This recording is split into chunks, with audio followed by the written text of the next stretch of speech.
ఓం నమో వెంకటేశాయ. చాలామంది ఈ మధ్యకాలంలో మొత్తం ప్రపంచవ్యాప్తంగా సెన్సేషన్లు అయినటువంటి బాహుబలి సినిమా దర్శకుడు శ్రీశైల రాజమౌళి ఎస్ఎస్ రాజమౌళి గురించి జాతకం అడుగుతా ఉన్నారు. సార్ జాతకం పెట్టండి రాజమౌళి గారిది అని. సరే, నేను కూడా చాలా రోజుల నుండి పెడదాం అని అనుకుంటున్నా. కాకపోతే కొద్దిగా క్లారిటీ తీసుకున్న తర్వాత, అంటే డేట్ ఆఫ్ బర్త్కి సంబంధించిన వివరాలన్నీ సేకరించిన తర్వాత పెడదామని ఆగడం జరిగింది. సరే, దాన్ని బేస్ చేసుకొని నేను ఇప్పుడు ఆయన జాతకాన్ని విశ్లేషణ చేద్దామనేటువంటి ఆలోచనలో ఉన్నాను. రాజమౌళి గారి ఫస్ట్ టీవీ సీరియల్ శాంతి నివాసానికి ముహూర్తం పెట్టింది నేను. నాకు పర్టికులర్ డేట్ గుర్తులేదు. జూబ్లీ హిల్స్లో 2000 సంవత్సరం, మేబీ 99 ఆర్ 2000, నాకు సరిగ్గా గుర్తులేదండి.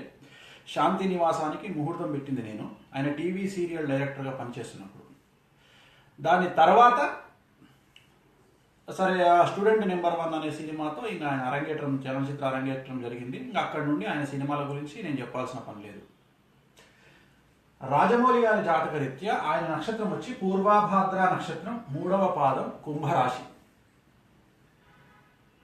ఇక్కడ జాతకరీత్యా పరిశీలించినట్లయితే మేషం, వృషభం, మిథునం, కర్కాటకం, సింహం, కన్యా, తులా లగ్నం అయింది. లగ్నంలో బుధుడు ఉన్నాడు. అంటే లగ్నంలో బుధుడు అనేటువంటి వాడు చలనచిత్ర పరిశ్రమకు సంబంధించి, శుక్రుడు కూడా ఉచ్చస్థానంలో, 2వ స్థానంలో శుక్రుడు, 3వ స్థానంలో రాహువు, 4వ స్థానంలో గురువు, 5వ స్థానంలో చంద్రుడు లగ్నాత్. 5వ స్థానం, 5వ స్థానం చంద్రుడు అనేటువంటి ఏదైతే ఉందో ఆ యోగ్యత అంటే మనసుకు సంబంధించి, మైండ్కు సంబంధించి చాలా గొప్ప నాలెడ్జ్ని ఇచ్చేవాడుగా ఉంటాడు. అంటే ఉదాహరణకి, అంటే ఒక సినిమా తీసినటువంటి సినిమాను ప్రమోషన్ చేయడంలో ఇంకా రాజమౌళి గారికి రిప్లేస్మెంట్ ఎక్కడ ఉండదు ఇండియా లెవెల్లో.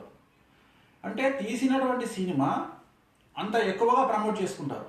ప్లస్ వాళ్ళకు వచ్చే పేరు కూడా, ఉదాహరణ ఒక 10 పైసల సినిమా తీస్తే ₹1 పేరు వస్తుంది. లగ్నాత్ జాతకరీత్యా లగ్నంలో బుధుడు అనేటువంటిది చాలా ఎక్కువగా మానసికంగా, అంటే మైండ్ పరంగా చాలా ఎక్కువగా వీళ్ళ తెలివితేటలు అనేటువంటివి పనిచేస్తాయి. తర్వాత వీళ్ళ జాతకంలో, మా రాజమౌళి గారి జాతకంలో మైండ్కి మనసుకి కోఆర్డినేషన్ అనేటువంటిది 100% పర్ఫెక్ట్గా ఉంటుంది. అంటే ఒక వే ఎన్నుకుంటే, ఒక మార్గాన్ని ఎన్నుకుంటే ఆ మార్గం 100% రీచ్ అవ్వాలి అనుకుంటే ఖచ్చితంగా 100% రీచ్ అవుతారు. ఒక గోల్ పెట్టుకుంటే ఆ గోల్ పర్ఫెక్ట్గా ఉంటుంది, ఇంకా తిరుగులేదు. ఇంకా అంటే చంద్రుడు అనేటువంటిది మనఃకారకుడు, మనసు. బుధుడు అనేటువంటిది మైండ్ కారకుడు, బుద్ధి కారకుడు. సో ఈ బుద్ధి, మనస్సు రెండు కోఆర్డినేషన్ వల్ల వేరే డైరెక్టర్లకు రానటువంటి పేరు రాజమౌళి గారికి వస్తుంది. ఇప్పుడు ఉదాహరణ, బాహుబలి అనే సినిమా వేరే డైరెక్టర్ తీస్తే ఇంత పేరు రాదు, బట్ రాజమౌళి గారు తీస్తే వస్తుంది. సై అనే సినిమా రాజమౌళి గారు తీశారు కాబట్టి పేరు వచ్చింది. విక్రమార్కుడు అనే సినిమా రాజమౌళి గారు తీశారు కాబట్టి పేరు వచ్చింది. అంటే ఇక్కడ ఒకటి గుర్తుపెట్టుకోవాల్సింది ఏంటంటే, ప్రతి సినిమాలో ఆయన పనితనం అనేటువంటి అనిపిస్తుంది. ఆ పనితనం అనేటువంటిది కూడా దాన్ని అంకిత భావము లేదా హార్డ్ వర్క్ అనొచ్చు మనం. అంటే వేరే డైరెక్టర్లు కూడా చేస్తారు, చేయరని నేను చెప్పట్లేదు. కానీ వేరే డైరెక్టర్లు, ఉదాహరణ ఒక సినిమా తీయడానికి వేరే పెద్ద డైరెక్టర్లు, తెలుగు సినిమా ఇండస్ట్రీ డైరెక్టర్లు తమ ఎఫర్ట్ను ఒక 50% పెడితే రూపాయికి, రాజమౌళి గారు 100% పెడతారు. అది ఆయన కావాలని పెట్టడం జరగదు. అక్కడ ఆయన కోఆర్డినేషన్, జాతకంలో ఉండేటువంటి బుధుడు చంద్రుడు కాంబినేషన్ అనేటువంటిది ఆయన యొక్క జాతకాన్ని ఆ విధంగా తీసుకెళ్తాయి. 2వ పాయింట్, 2000 సంవత్సరంలో మే నెల 2వ తేదీన రాజమౌళి గారి జాతకంలో బుధ మహర్దశ ప్రారంభమైంది. ఎప్పుడైతే బుధ మహర్దశ ప్రారంభమైందో, లగ్నంలో బుధుడు ఉన్నాడో, తులాలగ్నం అయ్యిందో, బుధ మహర్దశ ప్రారంభమైనప్పటి నుండి ఇక రాజమౌళి గారి జీవితంలో ఒక టర్న్ తీసుకున్నటువంటి లైఫ్ అసలు ఎక్స్ట్రీమ్ లెవెల్కి వెళ్ళిపోయింది. ఇంకా ఎంత లెవెల్కి వెళ్ళిపోయింది అంటే, ఆయన సహజంగా రాజమౌళి గారు ఒక 100 మెట్లు ఎక్కాలి అంటే నాకు తెలిసి ఆ 100 మెట్లు ఎక్కడం జరిగిపోయింది. రీచ్ ఆల్రెడీ ఆ 100 మెట్లు ఎక్కడం జరిగింది.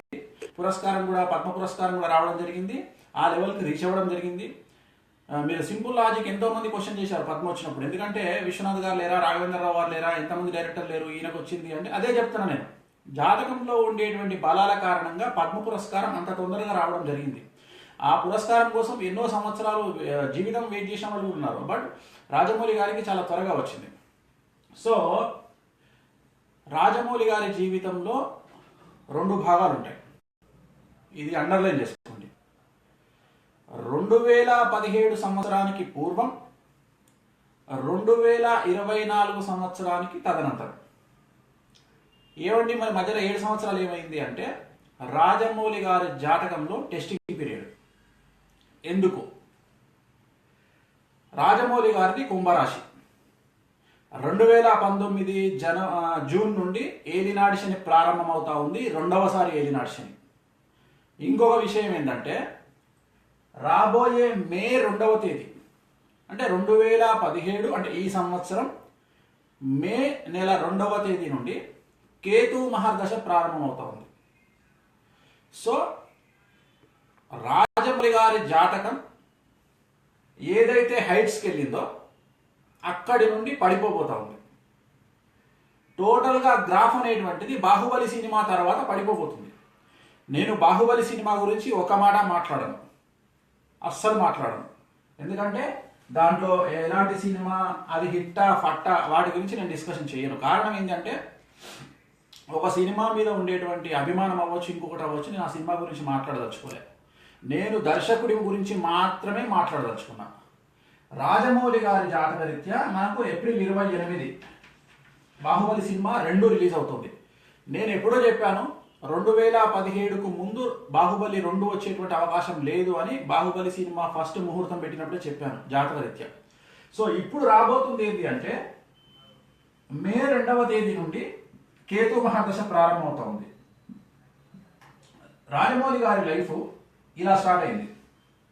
ప్రజెంట్ ఇక్కడ ఉన్నారు ఇప్పుడు రాజమౌళి గారు. బాహుబలి అనే సినిమా ఇక్కడ 100 మీద ఉంది. సో కేతు మహాదశ ప్రారంభమవుతుంది, మే 2వ తేదీ ప్రారంభమవుతా ఉంది. ఎప్పుడైతే కేతు మహాదశ ప్రారంభమవుతా ఉందో అక్కడ నుండి గ్రాఫ్ పడిపోతుంది. పడిపోయి మీకు ఒక ఒక ఒక వ్యక్తి గురించి మాట్లాడతా. ఈ సందర్భంలో ఎందుకో నాకు డిస్కషన్ చేయాలనిపిస్తుంది. రామ్ గోపాల్ వర్మ అనేటువంటి ఒక విచిత్రమైన వ్యక్తి భూప్రపంచంలో ఉన్నాడు.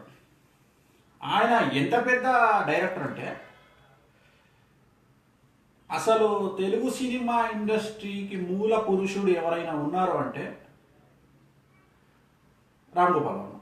ఎందుకు మాట్లాడుతా ఉన్నా ఈ మాట? అసలు జనాలకు సినిమా ఇండస్ట్రీ మీద ఒక రకమైన పిచ్చి ఏర్పడి, వ్యామోహం ఏర్పడి, సినిమా ఇండస్ట్రీలో దర్శకత్వం చేయాలనే కసి ఏర్పడడానికి కారణం రామ్ గోపాల్ వర్మ గారు. ఎందుకు చెప్తా ఉన్నా అంటే ప్రతి ఒక్క డైరెక్టర్ చివరి గోల్ ఏంది? చిరంజీవి గారితో సినిమా చేయాలి.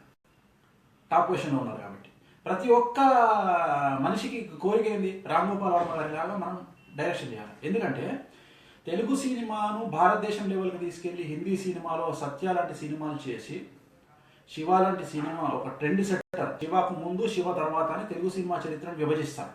సో అంత రేంజ్కి తీసుకెళ్ళినటువంటి వ్యక్తి పొద్దున్న లేస్తే మీడియాకి ఒక ఐటమ్. ఎందుకు? Bat time. Simple logic. అసలు మీరు నమ్మరు, రామ్ గోపాల్ వర్మ అనే వ్యక్తిని తెలుగు ఛానళ్ళు పట్టుకోవాలి అంటే బాంబేలో తిరగలేక అలసిపోయేవి. ప్రజెంట్ సిచ్యువేషన్ ఏంది? 6 గంటలకు వచ్చాను, 7 గంటలకు వచ్చాను, 8 గంటలకు వచ్చాను, 9 గంటలకు వచ్చాను. అంటే ఎవరు కావాలని చెయ్యరు. రామ్ గోపాల్ వర్మ లాంటి గొప్ప వ్యక్తి ట్వీట్లు చూస్తే ఆయనకు అవసరమా అనిపిస్తుంది. ఆయనకు అవసరమా? 6 గంటల నుండి రాత్రి 7 గంటలు కూర్చుంటే ఇంకా ట్వీట్ల మీద ట్వీట్లు పెట్టుకుంటూ వెళ్ళిపోతానే ఉంటాడు. అంటే ఆయన గ్రాఫ్ ఎక్కడుందండి? రామ్ గోపాల్ వర్మ గారి గ్రాఫ్. ఆయన ఇంత నీచానికి పడిపోతారు జాతకంలో అని ఎవరన్నా గెలిచేస్తారా? ఎవరు కావాలని పిచ్చి పనులు చేయరు. వ్యక్తిగతంగా నెత్తిలో ఉండే గ్రహాలు ఆ విధంగా చేయిస్తాయి. ఆయన 5D కెమెరా పట్టుకొని ఒక సినిమా తీసినా, అది టెక్నాలజీ పరంగా లేదు, చిన్న వాళ్ళని పెట్టి వేరే సినిమా చేసినా, ఏ సినిమాలు చేసినా కావాలని చేయరండి. నెత్తిలో ఉండే గ్రహాలు రాహు గ్రహం కావచ్చు, కేతు గ్రహం కావచ్చు, లేదా శని గ్రహం కావచ్చు, వాళ్ళను ఆ విధంగా ప్రోత్సహిస్తాయి ముందుకు వెళ్ళమని. అయ్యా రామ్ గోపాల్ వర్మ గారు ఈ సినిమా తీయండి, అయ్యా రామ్ గోపాల్ వర్మ గారు ఈ సినిమా తీయండి అని చెప్పి టెంప్ట్ చేస్తాయి వాళ్ళని. ఐస్ క్రీమ్ సినిమా ఏమండి? Ram Gopal Varma ice cream cinema. ఒకసారి ఆలోచించండి మీరు. అంటే ఎంత దిగజారిపోతా ఉంది జాతకం అనేటువంటిది నేను మెన్షన్ చేస్తా ఉన్నా. సో దాంట్లో భాగంగా రామ్ గోపాల్ వర్మ గారి జాతకాన్ని ఇంచుమించుగా రాజమౌళి గారి జాతకంతో మనం కంపేర్ చేయొచ్చు. ఎందుకంటే ఆయన ఎంత హైట్స్కి తీసుకెళ్లాడో తెలుగు సినిమాని ఈయన అంతే హైట్స్కి తీసుకెళ్లారు. సో ఈయన గ్రాఫ్లో కూడా రాజమౌళి గారి గ్రాఫ్లో కూడా రాబోయే కాలంలో పూర్తి స్థాయిలో గ్రాఫ్ పడిపోబోతా ఉంది, అంటే కిందికి రాబోతాం. కేతు మహాదశ ప్రారంభమైనప్పుడు రాజమౌళి గారి జాతకంలో చాలా కిందికి పడిపోతా ఉంది. అండ్ 2019 జూన్ నుండి ఏలినాటి శని రెండవసారి ప్రారంభం అవుతా ఉంది, కాబట్టి చాలా కష్టంగా ఉంటుంది. సో నేను ఓవరాల్గా చెప్పదలుచుకున్న పాయింట్ ఏంటంటే రాజమౌళి గారి జాతకంలో గోల్డెన్ పీరియడ్స్ 2 ఉన్నాయండి. ఒకటి 2000 సంవత్సరం నుండి 2017, రెండవది 2024 నుండి టిల్ ఎండ్. అంటే ఇంకా చివరి వరకు ఆయన వృద్ధాప్యంలోకి వెళ్ళే వరకు కూడా ఆయన తిరుగులేదు ఇంకా ఆయన జాతకంలో. బట్ 2017 నుండి 7 సంవత్సరాలు మాత్రం భయంకరమైనటువంటి టార్చర్లోకి, భయంకరమైనటువంటి ఒక సిచ్యువేషన్లోకి రాజమౌళి గారు నెట్టబడతా ఉన్నారు జాతకరీత్యా. సో 2017 నుండి 24 సంవత్సరం ఎండింగ్ వరకు మాత్రం రాజమౌళి గారి జాతకంలో చాలా కష్టాలు ఉంటాయి. ఆయన తీయబోయేటువంటి సినిమాల విషయంలో కష్టాలు ఉంటాయి, స్టార్ల విషయంలో కష్టాలు ఉంటాయి. ఆయన సంపాదించుకున్నటువంటి పేరు చెడిపోయే అవకాశం ఉంటుంది. ఎంత గ్రాఫ్ అయితే పైకి వెళ్ళిందో అంత మైనస్లోకి వచ్చే అవకాశం ఉంటుంది. సో ఈ రోజు ఈ స్టేజ్లో ఉండగా చెప్పడమే గొప్పతనం. రాజమౌళి గారికి బ్యాక్ టైం స్టార్ట్ అయింది నేను చెప్పాను, నువ్వేంద్ర చెప్పేది అంటారు. కానీ ఈ రోజు పరిస్థితి ఏంటి, అసలు రాజమౌళి గారు ఆకాశంలో ఉన్నారు. సో అందుకని ఆకాశంలో ఉన్న వ్యక్తి భూమి మీదకి దిగుతారు అని చెప్పడం నా ఉద్దేశము. జాతకాలకు ఎవ్వరూ అతీతులు కాదు. ఏలినాటి శని రెండవసారి వచ్చినప్పుడు ఎవ్వరూ అతీతులు కాదు. కుండలి పరంగా చూస్తే బాగానే ఉంది, లగ్నంలో బుధుడు ఉన్నాడు కాబట్టి ఇన్ని రోజులు నడిపించారు. కేతు ఎంటర్ అయిన తర్వాత మాత్రం రాజమౌళి గారికి సమస్యలు రాబోతా ఉన్నాయి. ఖచ్చితంగా నేను సినిమా గురించి మాట్లాడలేదు, మళ్ళీ సినిమా లింక్ పెట్టి బాహుబలి పోతుంది అని నేను మాట్లాడాను, మళ్ళీ మీరు ప్రచారం చేయకండి. నేను బాహుబలి గురించి మాట్లాడతలేను, అసలు బాహుబలి టాపికే లేదు దీంట్లో. రాజమౌళి గారి జాతకాన్ని మాత్రమే విశ్లేషిస్తా ఉన్నా. రాజమౌళి గారి జాతకరీత్యా రాబోయే కాలం గడ్డు కాలము, 2019 నుండి మరీ గడ్డు కాలంగా నేను చెప్పదలుచుకున్నాను. ఓం నమో వెంకటేశాయ.